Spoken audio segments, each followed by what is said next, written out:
You're listening to the Future Tech Health Podcast with Richard Jacobs. Until I reached age 40, I never realized the obvious, that we all have medical issues, or we at least have a family member or close relation that has, or will have them in the future. Medicine and biological systems are the final frontier. Until we've conquered death, figured out how life began, cured cancer, and understood our purpose in the universe, there's a heck of a lot to talk about when it comes to our health. Future Tech Health means I'll be covering futuristic topics that are actually already in clinical trials, or even starting to appear on shelves or by prescription, or available for your own use. We dive deep into stem cells, CRISPR-Cas9, the science of sleep, epigenetics, medical testing, cancer, ketogenic diets, stem cells, aging, regenerative medicine, and more. My goal for you, the listener, is to learn from these podcasts. You may very well learn something that may change the course of your life for the better, steer you towards a new career, or give you insight into addressing a serious medical problem. Remember, however, this podcast and its content is informational in nature only. No medical, tax, legal, financial, or psychological advice is being given. If you enjoy the podcast, please listen, subscribe, like, and share it with friends. Thank you. Hello, this is Richard Jacobs with the Future Tech and Finding Genius Podcast Network. I have Ben Atkinson. He runs a podcast called the Functional Health Podcast. He's also a nutritionist. His website is functionalhealthinfo.com. And we're going to be talking about what functional medicine and functional health means. So, Ben, thanks for coming. How you doing? I'm very well, thank you. Thank you so much for having me on the show, Richard. Sorry, I really appreciate it. Yeah, no worries. Apart from getting your name wrong straight away, that's a good start. Yeah, I mispronounce things all the time, and my kids make fun of me for it, so, no big deals. All right, well, tell me, usually, I've said this before, that people get interested in health, unfortunately, when something bad happens to them or someone they know or love. And, hopefully if it doesn't kill them, then they have the chance to, get much more interested in health than they used to be and do something about it. So what's your origin story? Yes, you're absolutely right. Everyone who comes into this field seems to have their own personal story or like a battle with like a real tough chronic disease or health ailment. My story is a little bit different, I guess. I started getting interested in nutrition because when I was younger, I was just an overweight child trying to get leaner and trying to get fit. So basically I started, I guess my introduction to nutrition was going to the gym about the age of 16 and got introduced to a bodybuilder. And this bodybuilder put me on what's commonly known as like a cutting diet, if you've ever heard of one of those. So bodybuilders tend to go through these bulking and cutting phases where they have a surplus of calories to try and gain muscle, and then a kind of a negative caloric intake to kind of lose it. And what the diet that this guy gave me was a very high protein diet, low in fat and low in carbohydrates. So I was literally eating chicken and broccoli or chicken and green vegetables and a handful of nuts a day. So I got pretty lean by that point. So what I realized was the power of nutrition and what it could do for me aesthetically, but I didn't really know about anything else. And as I carried on with that diet, even though I looked leaner, I became exhausted. Obviously, when you're in a caloric deficit, you're not taking in any carbohydrates or fats for energy. I was knackered all the time. So when I got to university, even though I looked good, I felt awful. And what I wanted to do was like improve performance in the gym because I was going to the gym a lot. So I started eating more carbohydrates and fats. And as I improved performance in the gym, I actually increased my energy levels. I felt less fatigue and less brain fog because at the time I was drinking coffee, falling asleep in university, doing my biomedical degree, undergrad.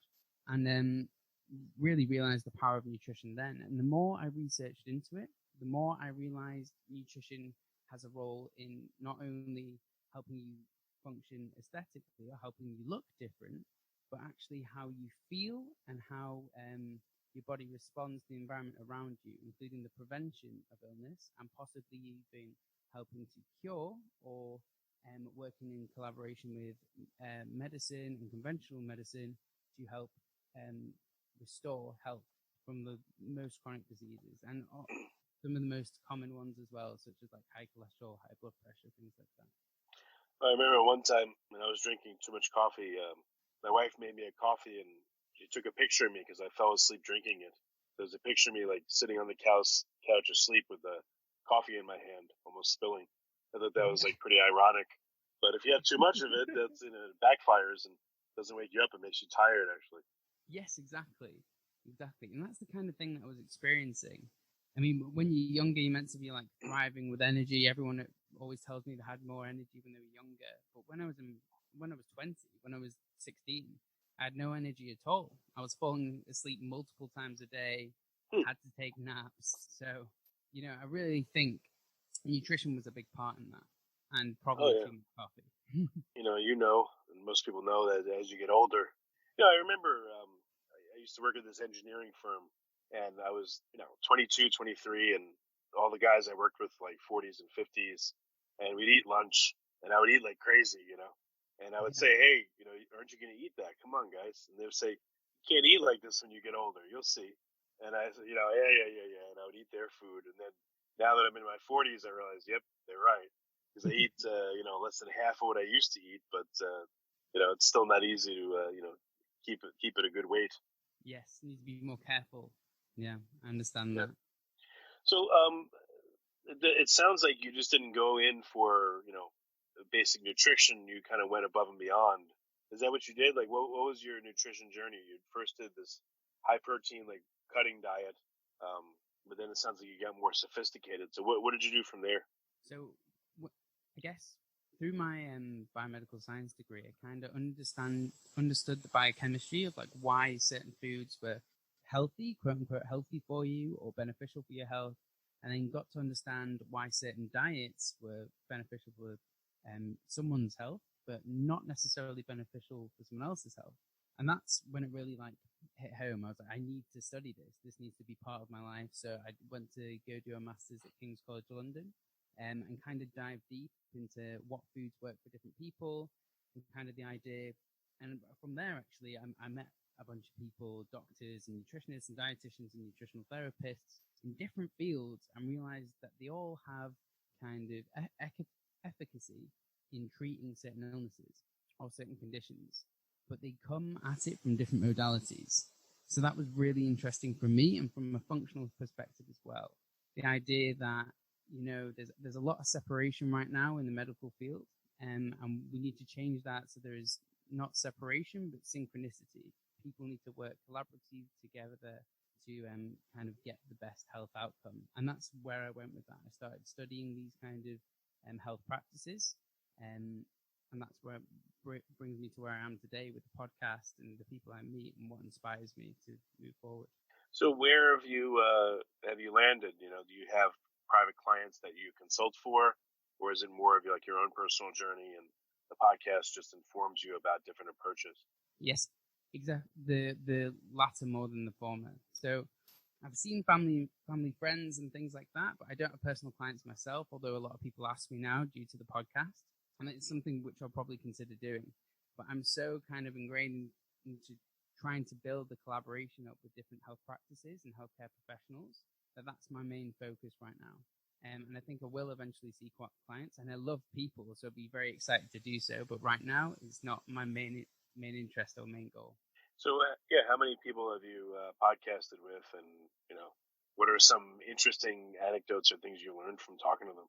Yeah, well, I'm in the very early stages of my campaign, so my podcast is certainly not like yours, Richard. But I've spoken to around 20 different people and that's ranged from like a fitness model talking about the difference between body dysmorphia and a healthy body image, and that's a topic which really isn't covered very much, all the way to culinary medicine. So Dr. Rupi Aujla talking about food and the power of food, and teaching GPs how to cook, so they can prescribe kind of diets and nutrients for individuals in their practice, which I think is hugely important as well. So a real spectrum of individuals.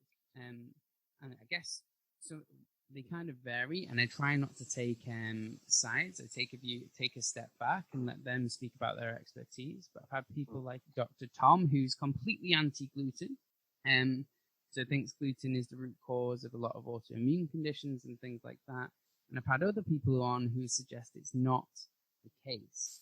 And I think it highlights that we maybe need to work on an individual basis, the idea of personalized nutrition. although there are certain elements to one's diet which you could say apply to everyone. I mean, you know yourself, sugar's not a good thing. Kind of polyunsaturated oils, because they're easily oxidized, can be detrimental to health. And fruits and vegetables on the whole are beneficial to your health, and that's due to the kind of phytonutrients and phytochemicals that they contain. And that was actually a particular interest of mine when I was at university, because what I thought was quite profound is, like, you know, the array of phytochemicals in these foods. You've got pyridine in the apple skin, you've got anthocyanidin in blueberries, you've got allicin in garlic, you've got, you know, quercetin in onions, and the synergy of these chemicals lead to a greater health benefit than the sum of their parts. So that means eating these foods together lead to a greater health promoting effect than eating them alone. And I just thought that was hugely fascinating. But it's as I speak to these people and kind of learning more and more in this field, I just realized there's so much, even though basically we've only just scratched the surface in nutrition, and there's so much more to know, even though we think we know a lot already. Yeah, it's true. I wonder if at the very least, I don't know, there were 4 avatars or 5 avatars that you could group people into.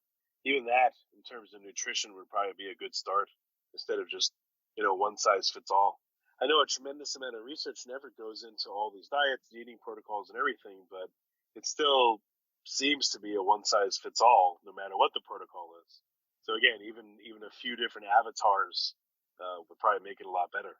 You know, maybe the personalization at this point is just, maybe the science is not there, so that's what we have to do instead. I'm not sure. Just my thought. Yeah, no, I think it's a really valid point. Because right now, it's, I guess, in the UK and the US, we kind of have government guidelines with what's possibly a very healthy diet for people. But I think people look at them as like, this is what I should be eating, and that is a healthy diet. And that's not necessarily the case for, you know, quite a lot of the population sometimes. You know, depending on where you're from, I mean, rural Chinese individuals, they have greater levels of the AMY1 gene, and that means they can tolerate carbohydrates much better and digest them more. And you have different genes which contribute to different health outcomes. Like the ApoE4 gene means you can't really tolerate saturated fat, and you can get hypercholesterolemia. And if you eat too much saturated fat, it contributes to your risk of Alzheimer's and heart disease and things like that. So you really need to personalize diets, not just based on your genetics, but on a whole load of factors as well. And when you said about having avatars, I thought that was a great description, by the way, or a great kind of analogy or metaphor, however you want to put it. But there is some research coming out of Madrid. I think it's the University of Madrid. And they're looking at phenotypes. So trying to categorize people into different diets that are best suited to them. And they're doing this through a database at the minute. So they're running through the database to see what foods best suit certain genetic traits, I guess, phenotypically, so the way someone looks. So I'll be hugely interested to see where that data leads.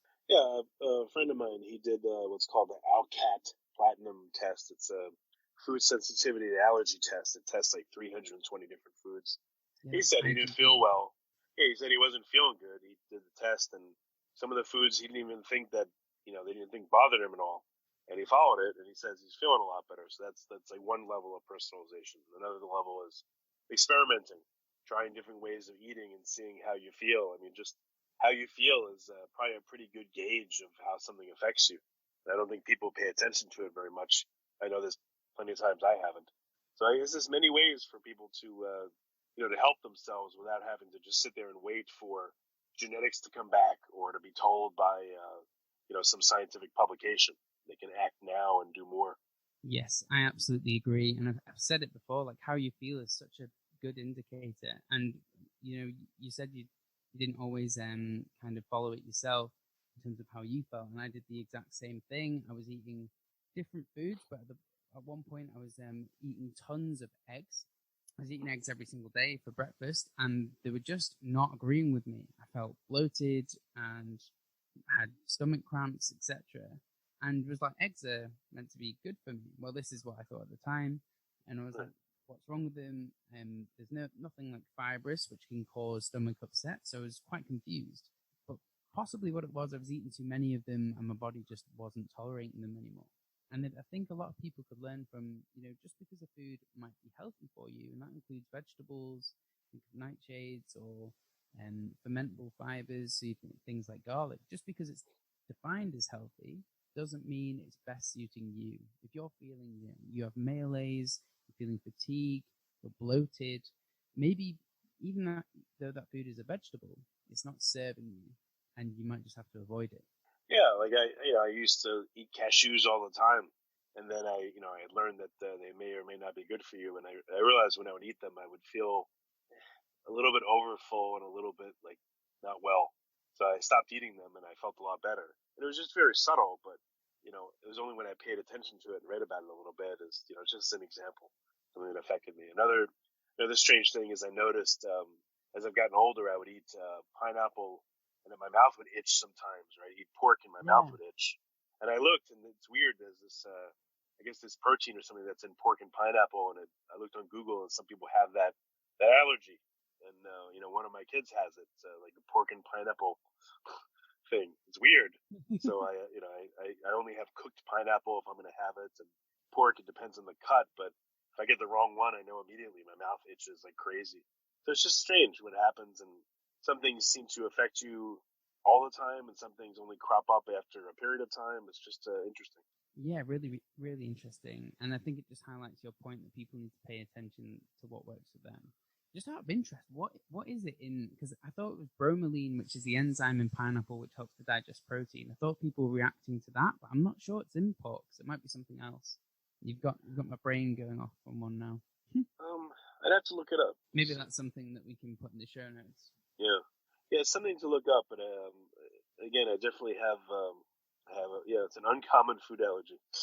Yeah. Yeah, I know. We'll look it up in the show notes and stuff. But again, what I found, like I said, is testing and asking questions, and maybe not being married to, let's say like I don't know, someone tells you to go keto, Yes. and all the science and everything sounds reasonable, and you start it and you give it a fair shot. You give it a few weeks, and for some reason you're just doing terrible on it.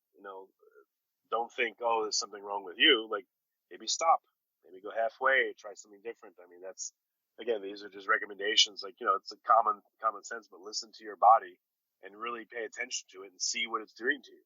Like I used to have caffeine up until midnight, and I thought, oh, I could have caffeine at midnight, go right to sleep. But again, as I get older now, if I have caffeine after a certain time, and it's getting earlier and earlier, unfortunately, my sleep is just like horrible. I wake up a million times, and so I've realized just by paying attention to things, you can learn a tremendous amount. Yes, absolutely. And just to add to your point before, the test that your friend did, that's not always accepted conventionally. And I think it's very useful clinically, but some people kind of dislike it. And you mentioned the elimination diet, and that is something that people can do. I normally recommend they do it under the supervision of a health practitioner, whether it be a doctor, dietitian, or nutritionist. But that can be really good for people, eliminating common allergens and then reintroducing them to see how they kind of react to that food. And we can really highlight some key ones. But like one which I guess like an easy thing that people can do as well, which I recommend quite a lot for people, is just keep a food diary. Now, it can sound really onerous, but it could just even be notes on your phone. Just if you eat a food and you feel not good afterwards, you might be bloated, tired, or have a certain level of brain fog, maybe just jot it down. Ate this meal, cabbage with rice and whatever. And it could be something in there which wasn't serving you, or the combination of things which weren't serving you as well, such as FODMAPs. There's fermentable fibers that can ferment in your gut. If you have too many of them, for some people which are sensitive, it can cause a reaction. So it's really good to kind of gauge what works for you as well. Yeah, no, definitely. Any testing that you found that you think would be super useful to have done? In terms of testing, I guess that's really individualized as well. I mean, you can get really geeky about it, like I tend to do, and I kind of measure my blood levels of things all the time. But I say all the time, quarterly. So in terms of like omega-3, omega-6 balance in your blood, That's kind of quite an easy test to get done. There's a lot of companies which do it now. I'm not sure the ones in the US which are available, but there's a couple of companies in the UK. And in terms of other tests, I wouldn't suggest there's ones which are necessary, apart from if you think but for people which are considered healthy and maybe just want to kind of adapt their diet, they're not really ones which I would suggest. I mean, there's ones like DNA testing and things like that if you really want to get into the nitty-gritty of things. But again, they're not really well accepted. They're just really interesting. So if you have money and a little bit of time and want to do your own research, then they can be really nice to do. You can get your DNA tested. There's one like 23andMe. There's a few other companies now like DNA Fit. I believe that's global. And other ones as well. And you can kind of see your ancestry is quite cool just to see where you're from and things like that, but less to do from a nutrition point of view. Yeah, one thing, you mentioned you have your blood done quarterly. Every 6 months I'll have, luckily I have a concierge doctor, so I get a big discount on the testing, which is something for people to look into. If they want to do this testing, if you have the right doctor, I mean, you can get it much cheaper than it normally would be. So I get, 100 something blood markers tested every 6 months. And then, I put them in Excel. And at first I look to see what's high or low. And then I try to supplement my way back to, the right level. But, I put them in Excel and chart them and see what they're doing. And even to my doctor, he's like, wow, that's a good idea. I was like, I mean, it's a good idea. It's obvious. Don't you want to see how they change? What's wrong with you, But to him, it was like this big revelation, which I thought was funny. But that's something that you can do too, quarterly, or anyone can do, even if they do it just once a year. They could look, but more frequently than that would probably be helpful. Yes, absolutely. I mean, I guess there's some common ones. Now you said like 100 markers. I'm just thinking of really common ones which are probably really important to get done. So folate, vitamin B12, and vitamin D. They're normally really readily available to people, and they're just hugely important for cognition, brain health, and vitamin D is hugely important. It kind of activates and controls over 1,000 genes in the human body, and making sure you're in a good reference range, or the recommended reference range for that. A lot of people recommend the upper limit, and I believe that's 100 nanomoles per deciliter, but I'll have to check the UK values. Don't quote me on that. But they kind of recommend the upper limit for various different reasons, kind of reduction in cancer risk and things like that. But that needs to be fully defined, I believe. And that's a really good one to get checked for everyone. But the 100 markers and kind of supplementing to correct them, that does seem obvious, doesn't it? Yeah, most of them are fine, thank goodness, but there will be a few that are, one or two, sometimes more, that are off. So I've been supplementing to try to keep them in range. I figure that's at least a good start to do something like that. If this is low, supplement. I haven't solved the why of certain of them, but I've at least gone down that path to see what it'll do. So yeah, and I think that's empowering as well if you're able to change those markers. And I think people like being able to quantify things. So if we see numbers on a piece of paper and we're able to change that number by doing something ourselves, then that's powerful. It's empowering, and people can do that at home as well if they have access to these kinds of tests. Yeah. So any other, any changes to the way you do things? Have you changed how you handle your health or what you work on based on, the podcasts you've done? Well, right now I kind of just trying to optimize my energy levels as best I can. So, and training wise, so I'm trying to get back into the gym, especially because it's nearing the new year, or is the new year, I assume, when this podcast is released. Mm-hmm. So trying to get back into training again, and really focus on kind of improving my energy levels throughout the day. So I can work full time as well as doing these podcasts on the side, go to the gym and actually see my friends and be, thriving and with them in the room and not thinking about something. So a lot that I do are kind of the 5 pillars of health. I focus on my nutrition, try and optimize my sleep through a bunch of different ways, and reduction of stress. I exercise a lot, and I try and nurture as many relationships as I can in the short period of time that I have to do that. So that's kind of what I'm focusing on from the podcast that I've done. In terms of friends, do you advise them or pick at them, or do you leave them alone, or do you just observe them and see what they're doing? Like, has that relation changed at all? It's such a good point. And I think because my friends, no, I'm a nutritionist. My really close ones might ask me about what I'm doing and what I find interesting, but they won't ask me advice on nutrition. And the ones I know less well, or probably aren't as close to, they tend to ask me a bit more. But I'll never pick at anyone. I feel like whatever people want to do, it's their own choice. I'll never force something upon someone. And what I've seen in the past, and I definitely was like that when I was younger, I used to really be like, this is the way you should eat. I used to be really into the ketogenic diet and be like, there's no other way. This is the only way. You know, I feel great on it and everyone should do it. And you just fall back into that remit of like, that, you know, there's no one diet that fits all. Some people feel terrible on that diet. But also, if someone's not willing to change and they're not at the right time for them, you're not going to do it. And if anything, I feel, in my experience, you're going to push them away. Yeah, no, that's true. That's true. Yeah. I mean, I don't know about yourself. You went through a big health change yourself. You kind of, in my opinion, you might think otherwise. You need a catalyst to almost be like, right, I want to change now, rather than someone, you know, saying that this is the only way. And people tend not to buy into that. Yeah, I mean, sometimes you need a gun to your head, but that's what it takes. That's what it takes, you know? Yeah, absolutely. But what I tend to see that works best, if you give people the information, and not in a pushy way, then they're more likely to follow it than just preaching to them. Right. Well, very good. Well, Ben, where can people find your podcast, and how can they interact with you? Where should they go? So you can find me at the Functional Health Podcast, and you can find me on any kind of podcast platform. And if you want to leave a review on iTunes, that'd be hugely helpful for me. You can also find me at functionalhealthinfo.com and soon to be Instagram. And I think that is it. But I'll make sure we put all the links to social media in the show notes.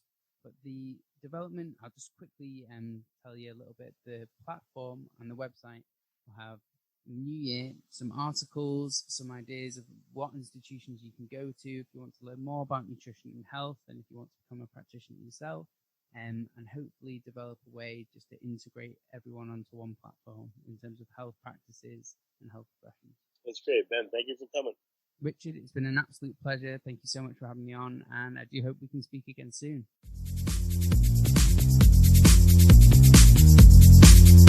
You're listening to the Future Tech Health Podcast with Richard Jacobs.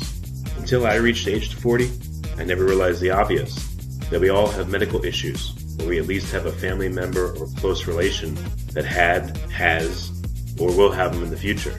Medicine and biological systems are the final frontier.